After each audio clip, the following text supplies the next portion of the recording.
1 मई को ताज express train जो दिल्ली से झांसी तक जाती है, वो जब सुबह 8 बजे के करीब होडल क्रॉस कर रही थी, तो होडल से थोड़ा सा पहले बेड़ा भट्टी के आसपास उसमें एक पाइप जो लगभग 3.5 फीट लंबा और 2 इंच की उसकी गोलाई थी, और वो वजन भी अच्छा था, हैवी पाइप था।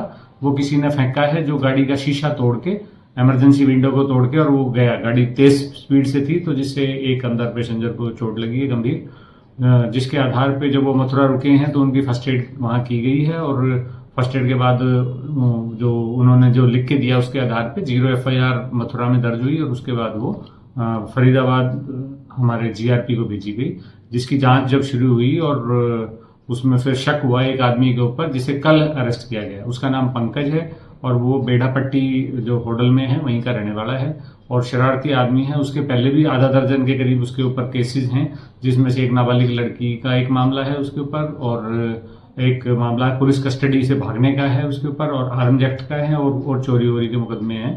तो ये एक शरारती तत्व है, जिसने जब गहन पूछताछ हुई है तो उसने अपना जुर्म स्वीकार किया है, और सारी फॉर्मेलिटी पूरी कर ली गई हैं, और अब उसको आज कोर्ट में पेश किया जाएगा।